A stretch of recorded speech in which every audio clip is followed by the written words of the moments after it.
Cuando nosotros ilustramos el corazón, a menudo lo diseñamos de una manera linda, ¿verdad? Colocamos más o menos una figura de un corazón, más ese corazón que diseñamos ni se parece al órgano que bombea sangre, ni siquiera al corazón que la Biblia habla. La palabra corazón es una de las palabras más delicadas, más tiernas para poder hablar acerca del amor, por ejemplo. Cuando una pareja está enamorado o enamorada, siempre coloca un corazón flechado. Y ahí en el corazón se puede colocar nombres, que es el símbolo, se ha convertido en el símbolo de amor. Sin embargo, el corazón en la Biblia habla del asiento de las emociones. Y cuando en la Biblia habla de corazón, está hablando en sí de tu mente, de tu cerebro. Es interesante conocer eso. ¿Por qué te estoy hablando de esto? Porque nuestro tema de hoy tiene que ver con eso. ¿De qué está lleno tu corazón? ¿De qué está llena tu mente? ¿De qué manera tú permites entrar a ciertos huéspedes indeseables al comienzo, que luego te vas acostumbrando, hasta que luego toman control completo de tu vida? Hablemos, por ejemplo, de aquellos sentimientos o de remordimiento, deseo de venganza o de cosas que sabes que te van a destruir. Le abres la puerta del corazón, o sea, permites que entren en tu mente y primero llegan como pasajeros, pero luego se van instalando y van trayendo sus cosas y te van arruinando la vida. Llegan como inquilinos, pero se quedan como amos. Así que hay que tener mucho cuidado de qué llenamos nuestra mente o nuestro corazón. Porque si hay una realidad es la siguiente. Y es que no existe un corazón vacío. El corazón o está lleno o de Dios o de las cosas de esta vida. Pero no existe jamás un corazón vacío. De eso es lo que queremos hoy hablar en este programa. Así que quédate allí. Quiero que puedas tomar un lápiz y un papel, pero sobre todo puedas tomar tu Biblia. Y si estás con amigos o familia, llama a la familia, ponte cómodo, que vamos a estudiar la palabra de Dios y vamos a ver de qué está lleno nuestro corazón. Cuando la Biblia habla de corazón, está hablando del asiento de nuestras emociones y de nuestras decisiones. Está hablando de nuestra mente. Cuando Jesús te dice, dame, hijo mío, tu corazón, te está diciendo, dame tu mente. ¿Y por qué razón? Porque aquello que tienes en tu mente es aquello que domina tu vida. ¿Estás entendiendo? Las acciones son el resultado de nuestros pensamientos, de lo que hay en nuestro corazón, o sea, de lo que hay en nuestra mente. Y alguien colocó a la mente como la mayor fábrica del mundo, porque todos los pecados se fabrican primero ¿dónde? En la mente, o como la Biblia llama, el corazón. Por eso debemos tener mucho cuidado con nuestra mente. Y la mente se alimenta por aquello que vemos, por aquello que oímos, por aquello que palpamos, por aquello que gustamos. O sea, alimentamos nuestro corazón o nuestra mente por todo aquello que permitimos que entre a través de nuestros sentidos. Y así nuestra mente se va llenando de cosas extrañas o de cosas agradables, de sentimientos que obviamente forman parte de nuestra experiencia humana, pero a veces de cosas que no debemos permitir. Y eso va llenando y va contaminando nuestra mente y va enfermando nuestro cuerpo. Todo lo que ocurre en nuestra mente es tan importante y tenemos que cuidarla mucho. Por eso el libro de Proverbios 4:23 dice, sobre todas las cosas guardadas, guarda tu corazón, o sea, guarda tu mente. Guarda, cuida tu mente. Y un corazón guardado, una mente guardada es aquel corazón o aquella mente que está iluminada por el poder de la palabra de Dios. Hoy está muy de moda aquella frase, yo tengo una mente abierta. ¿Abierta para qué? Si está abierta, tiene que estar abierta para descubrir la voluntad de Dios. ¿Por qué te estoy diciendo esto? Porque el corazón jamás está vacío. O está lleno de Dios y la presencia de Dios trae paz, esperanza, seguridad o salvación. O puede estar lleno de inseguridad, de miedo, pero jamás el corazón está vacío. Y hoy quiero llevarte a una historia que realmente es interesante, es fascinante y hasta tenebrosa. Vamos a juntar todas estas cosas aquí. Mateo capítulo 12, versículo 43 hasta el versículo 45. Jesús está hablando aquí. Y dice así: y cuando el espíritu inmundo sale del hombre, anda por lugares secos, buscando reposo, pero no lo encuentra. Entonces dice: volveré a mi casa de donde salí, y cuando llega, la encuentra desocupada, barrida y adornada. Entonces va y toma consigo otros 7 espíritus peores que él, y entrados moran allí. Y el postrer estado de aquel hombre viene a ser peor que el primero. Así acontecerá a esta mala generación. Terrible, ¿verdad?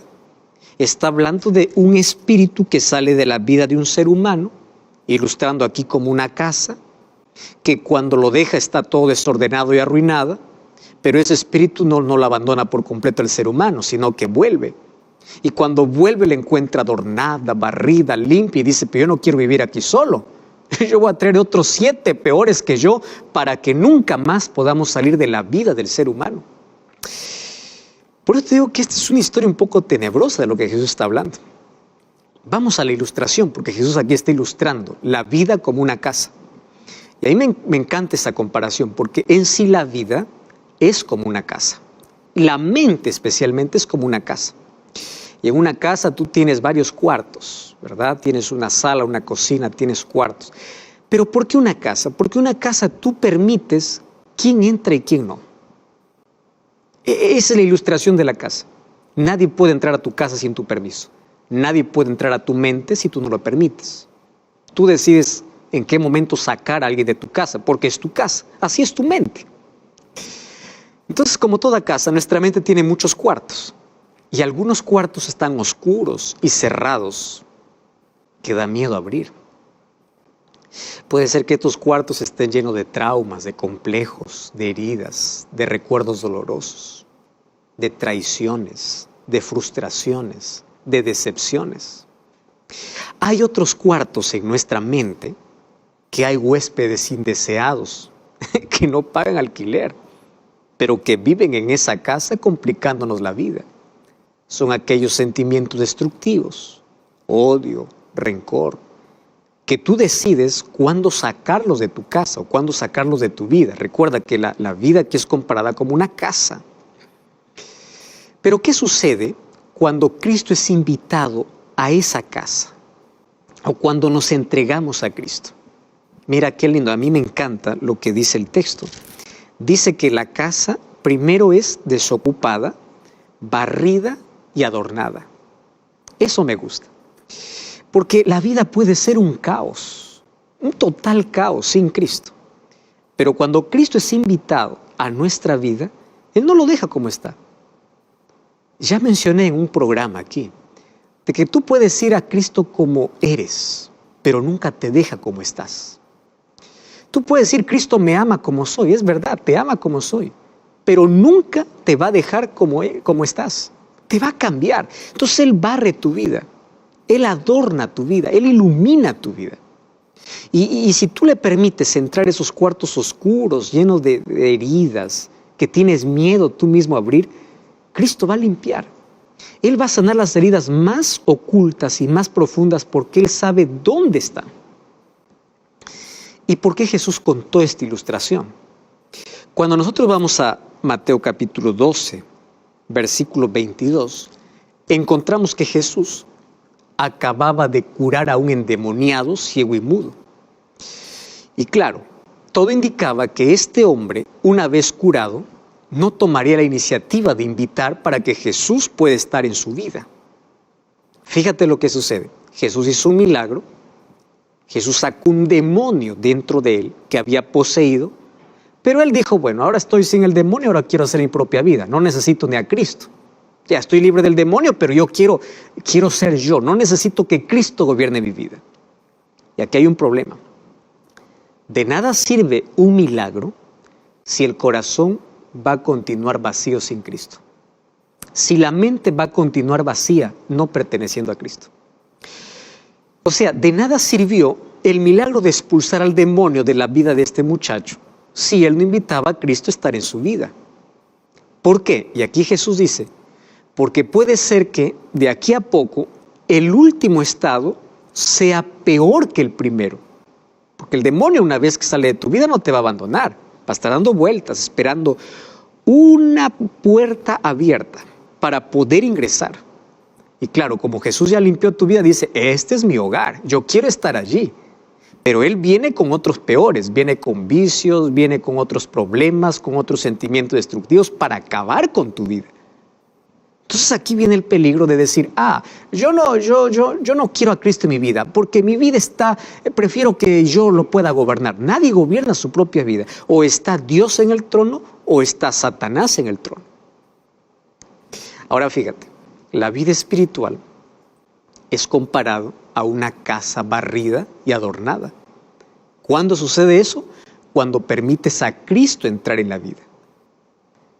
¿Y qué cosa es lo que barre Cristo?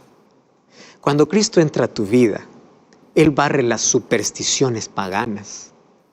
Antes creía que tu suerte dependía de un gato negro que se te cruzaba o no. Ahora ya no crees en el gato negro, ahora crees en las promesas de Dios. Antes tú creías que los malos espíritus se ahuyentaban colocando una planta de aloe vera o de sábila ahí en tu puerta. Ahora dices no, ahora es la oración que me protege. Dios te libra de supersticiones paganas. Dios te libra de tradiciones, de prácticas ligadas a la idolatría. O sea, Dios barre, Dios limpia. ¿Y cómo lo adorna? Pues lo adorna con conceptos claros. Quita la idolatría, quita los ídolos y comienza a adornar con principios morales elevados y puros. Y esos principios están aquí en la palabra de Dios. Pero fíjate, no es suficiente que Cristo limpie nuestra casa. No es suficiente. Es suficiente cuando tú invitas que Cristo pueda quedarse allí. Porque si Cristo no está, tu vida, tu mente, tu casa no queda vacía. Porque al intento o cuando piensas que está vacía, tú vas a intentar llenarlo con cosas superfluas. Vas a llenarlo con emociones, con sensaciones, con placer, con cosas que jamás van a llenar ese vacío y vas a dejar la puerta abierta para que Satanás pueda volver. Entonces, inclusive hay personas que pueden intentar llenar su vida con acciones buenas. Algunos inclusive piensan llenar su vida con una religión vacía, pero sin Cristo. Pero las mejores acciones sin Cristo nos llenan la casa. Una religión incluso sin Cristo nos llena la vida. Un día, un líder religioso se acercó a Jesús llamado Nicodemo. Y este Nicodemo, cuando se acerca a Jesús, él le dice, bueno, tú eres un maestro. Jesús le dice, tú necesitas nacer de nuevo. ¿Pero cómo? Es que él tenía una religión, pero no tenía una relación con Cristo. El joven rico, un hombre aparentemente bueno, él mismo decía que guardaba todos los mandamientos de Dios, mas estaba vacío. O sea, la casa estaba limpia, pero Cristo no estaba allí. Y es triste ver inclusive personas que tienen una religión, mas tienen una vida vacía. Hoy existen templos llenos de personas vacías. Templos llenos de sensaciones, llenos de emociones, llenos de shows, pero vacías de Cristo. Templos llenos de personas vacías de Cristo. Eso me recuerda a cómo multitudes de personas llenaban el templo en Jerusalén. Pero la gloria de Dios se retiró de ese templo el día que Cristo murió en la cruz y el velo del templo se rasgó de arriba hacia abajo. O sea, el templo quedó solo estructura, sin la presencia de Dios, como la vida de muchos de los que estaban allí, porque ellos rechazaron a Cristo. Entonces la religión judía se convirtió en una religión legalista, sin vida, porque Cristo vino a los suyos y los suyos no le recibieron, dice Juan 1, 11 y 12. Y como no lo recibieron, su luz se convirtió en tinieblas y vivieron una religión estéril. Una religión basada en leyes, en comportamiento, mas no en relacionamiento con Cristo. Por eso Cristo les dice sepulcros blanqueados. Ustedes por afuera brillan, pero por dentro está podrido. O sea, ningún corazón puede quedar vacío. El corazón que no está lleno del Espíritu de Dios está lleno del espíritu del maligno. Y hoy quiero contarte una historia que nos ayuda a entender perfectamente este cuadro. ¿Recuerdas tú que el primer rey de Israel se llamó Saúl? Saúl ejemplifica en su vida los efectos desastrosos de un corazón que quiere permanecer vacío. Cuando vamos al libro de Primera de Samuel, capítulo 10, mira cómo comienza su historia. Su historia comienza de manera interesante. Primera de Samuel, capítulo 10, versículo 6, dice así: Samuel le dice a Saúl: el Espíritu de Jehová vendrá sobre ti, y profetizarás con ellos, y serás mudado en otro hombre. Versículo 7. Cuando te hayan sucedido estas señales, haz lo que te viniera a la mano, porque Dios está contigo. Y el versículo 9 dice: aconteció que, al volver en la espalda para apartarse de Samuel, Dios le mudó su corazón.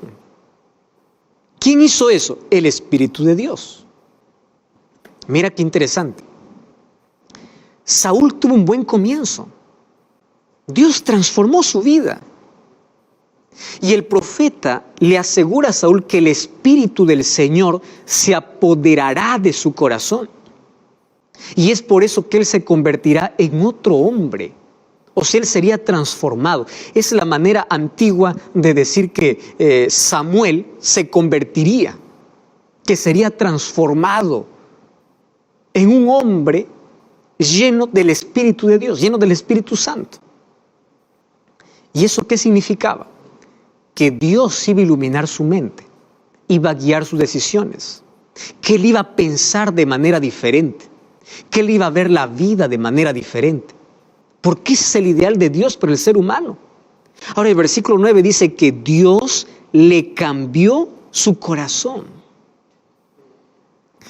Ahora, cuando Saúl se despidió de Samuel en esa ocasión, la casa, o sea, su vida, su mente, había sido barrida, había sido decorada. Pero en cierto sentido, Saúl permitió que su vida, su casa, su mente, barrida y decorada, quedase vacía. ¿Por qué él no permitió que el Espíritu Santo se apoderara cada vez más y más de su corazón? ¿Sabes qué sucedió con Saúl? Saúl comenzó a resistir la influencia del Espíritu de Dios. Y de manera progresiva, él comenzó a alejarse de Dios. Paso a paso. Porque para alejarse de Dios, tú no necesitas dar la espalda de un momento a otro. Es paso a paso. Es de manera progresiva. Dios lo había llamado para ser rey, para ser guiado por él. Dios le cambió el corazón. Pero él, en la medida que pasó el tiempo, el orgullo dominó su corazón, permitió que otras cosas dominaran su mente y progresivamente se alejó de Dios. Ahora, la decisión sobre el futuro quedó en sus manos. Al principio, pues, Saúl demostró ser un instrumento dócil. Su mente estaba receptiva para poder recibir las instrucciones del Espíritu Santo. Pero cuando vamos al capítulo 11, a partir del versículo 6, nosotros leemos, mira lo que dice: al oír Saúl estas palabras, el Espíritu de Dios vino sobre él con poder. Qué interesante. Y cuando dice que se encendió de ira, pues era para poder eliminar aquello que desagradaba a Dios. El Espíritu de Dios tomó posesión de Saúl. Ahora, él hubiese permitido que el Espíritu continúe guiándolo toda su vida. Pero no fue así.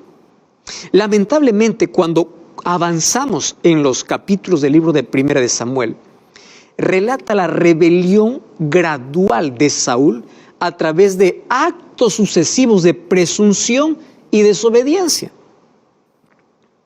Cuando vamos al capítulo 13, nosotros encontramos que él se acostumbró a desobedecer a Dios y en lugar de arrepentirse, él comenzó a justificar el pecado. Un día Samuel le dice: ¿por qué ofreciste un holocausto? Y Saúl le dice: pues bueno, vi que el pueblo se iba. ¿Qué más querías que haga? Yo me esforcé por hacer. O sea, en lugar de reconocer su problema, en lugar de reconocer que él estaba en error, que estaba en pecado, porque ofrecer holocaustos era reservado solamente un privilegio para los sacerdotes. En lugar de reconocer eso, él comenzó a justificar el pecado. Entonces allí viene como muestra de su impaciencia y presunción a hacer aquello que no debe. Y nosotros vemos que en el capítulo 15, su desobediencia a las instrucciones recibidas, por ejemplo, con respecto a la conducta de la guerra contra los amalecitas, colmó la paciencia de Dios. A tal punto que Dios habla con Samuel y le dice: ¿sabes? Me pesa haber puesto por rey a Saúl, el capítulo 15, versículo 11, porque no ha cumplido mis palabras. Se acostumbró a desobedecer y ante la corrección de los profetas o de Samuel, él justificaba su pecado. Y mira lo que sucede. En los capítulos 18 del libro de 1 Samuel, él comienza a abrigar en su corazón o en su mente celos injustificados contra David. Porque recuerdas que David, con gran heroísmo y confianza en Dios, derrotó al gigante Goliat. Bueno, él empezó a abrigar allí sentimientos de celos, de envidia. Se acostumbró a desobedecer a Dios y cosas así pequeñas y pequeñas, pecados aparentemente insignificantes, le llevaron a perder la sensibilidad para poder escuchar la voz de Dios, a tal punto de que se convirtió en un sordo espiritual. Porque eso es lo que sucede con una persona que se acostumbra a un pecado. Primero comienza a justificar, comienza a minimizar el pecado, justifica el pecado y luego ya no siente más necesidad de arrepentimiento. A tal punto que llega inclusive a pecar contra el Espíritu Santo. Pecado contra el Espíritu Santo no es que Dios se cansa de perdonarte. Pecado contra el Espíritu Santo es cuando tú pierdes la necesidad de arrepentimiento. Tú ya no quieres arrepentirte. Entonces, si no hay arrepentimiento, no hay confesión. Si no hay confesión, no hay perdón. Entonces Saúl resistió persistentemente al Espíritu de Dios. Y sabes que el Espíritu Santo terminó retirándose de Saúl. Y como ningún corazón permanece vacío por mucho tiempo, finalmente aquella casa limpia, barrida, adornada, fue ocupada por un espíritu maligno. Y triste lo que leemos en 1 Samuel capítulo 16, versículo 14. Mira lo que dice: el espíritu de Jehová se apartó de Saúl y le atormentaba un espíritu malo de parte de Jehová. Ese espíritu malo de parte de Jehová no es que Dios mandó al espíritu malo, sino que en el lenguaje del Antiguo Testamento todo lo que ocurría era Dios el causante. Aún aquello que Dios permitía, ellos lo tomaban como que Dios causaba. Entonces, cuando el Espíritu de Dios sale, quien toma posesión es un espíritu malo. Y cuando vemos el resto del libro de 1 Samuel, nos da la imagen de una vida cada vez más desorientada, de un corazón cada vez más poseído por pasiones incontrolables, que inclusive en su desesperación, él va a consultar a un medium espiritista, la pitonisa de Endor, y muere el día siguiente en la batalla. Todos sus celos descontrolados, su persecución contra David, era el resultado de un corazón ocupado por el enemigo. Ahora, hay personas hoy cuyos corazones, cuya mente, cuya vida está barrida, está adornada, pero quieren que permanezca vacíos. Entonces, el poder de Dios y la influencia del Espíritu Santo no permiten en su vida, y allí el espíritu del maligno comienza a poseer, lo llena de orgullo, lo llena de vanidad, lo llena de cosas que van a destruirlo. Y sabes, hay muchos, por ejemplo, que han expulsado, quieren expulsar muchos hábitos malos de su vida y quieren colocar allí aquellos hábitos que tengan ideales elevados, nobles, para poder adornar sus vidas. O sea, intentan abandonar sus viejas costumbres, pero no están buscando diariamente a Cristo. Permiten que Cristo barra su mente, barra su vida, adorne su vida, pero no están permanentemente con Él. Y la condición de estas personas se convierte como de un automóvil sin control, sin freno. Te descontrolas. Una vida sin Cristo es una vida vacía. Y solo Cristo puede dar sentido a nuestras vidas. Porque sin Cristo las mejores intenciones perecen. Es Cristo quien nos da el poder de vivir una vida que realmente vale la pena. Tú sabes que el problema de los creyentes del tiempo del fin es que se cree tan bueno que se olvida que Cristo está tocando a la puerta de su vida. Y ahí viene la pregunta: ¿cómo yo puedo tener a Cristo lleno siempre en mi vida? Yo quiero no solamente que limpie mi vida, sino quiero permanecer en Él. Yo quiero que Él pueda conducir mi vida. Bueno, el apóstol Pablo, de manera pedagógica, nos enseña en el libro de Colosenses. Colosenses capítulo 3, versículo 1 y versículo 2. Mira lo que dice Colosenses 3, 1 y 2. Si habéis resucitado con Cristo, buscad las cosas de arriba donde está Cristo. Versículo 2. Pon tu mira en las cosas de arriba, no en las de la tierra. Mira a Cristo, busca a Cristo. ¿Por qué? Porque aquello del cual llenas tu mente es aquello que va a dominar completamente tu vida. Y tú tienes que aprender a llenar tus vacíos con las cosas de Dios. Mira, no basta condenar las malas lecturas. Debemos reemplazarlo con la buena lectura. No basta condenar la música que nos separa de Dios. Debemos aprender a reemplazar con la buena música. Música que nos lleva a la presencia de Dios. No basta condenar las malas compañías. Debemos reemplazarla por buenas compañías.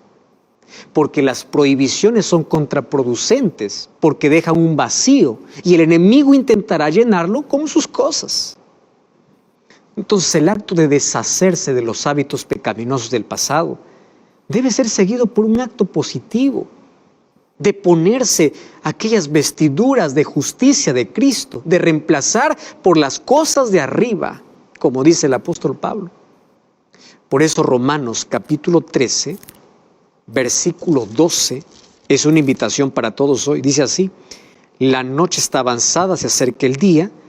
Abandonemos las obras de las tinieblas, pero vistámonos de las armas de la luz. ¿Qué cosa está diciendo el apóstol Pablo? Deja las obras de las tinieblas, pero no basta dejar. Tienes que vestirte de las armas de la luz.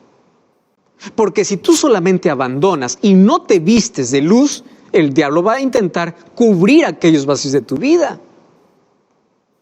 Porque la victoria consiste en el abandono diario de las obras de las tinieblas, pero que va seguido de la colocación de la luz. ¿Cuáles son las armas de la luz? Aquello con el cual vamos a vencer, vamos a luchar, vamos a pelear. Y la victoria no es nuestra, va a ser la que Cristo hace en nuestra vida.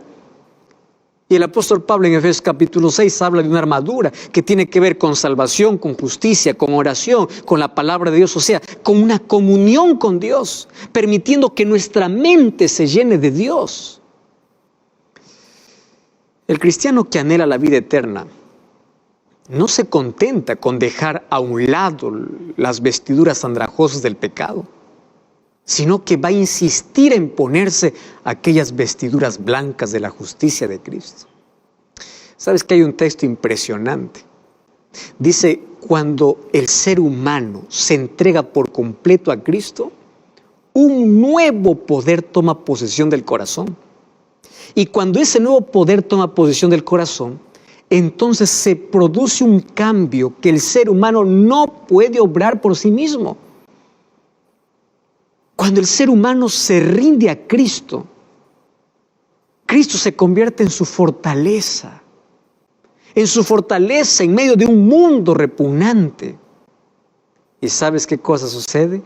Coloca su vida bajo la voluntad de Dios y permite que Dios pueda llenar cada cosa íntima de su ser.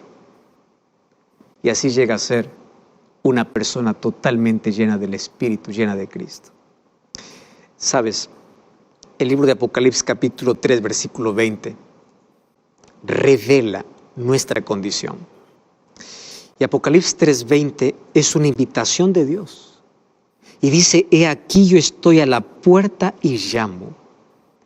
Y si alguno oye mi voz y abre la puerta, yo entraré. Yo cenaré con él y él conmigo.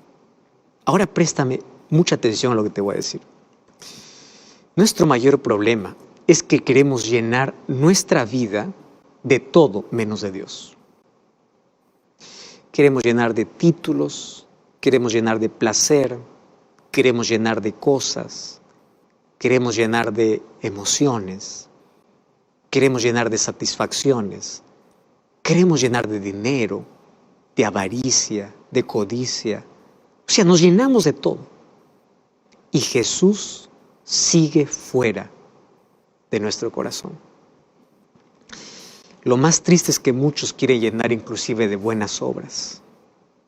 Y yo conozco gente tan buena. Yo conozco gente que hace obras de bien, gente tan generosa. Conozco gente que su vida está llena de cosas extraordinarias.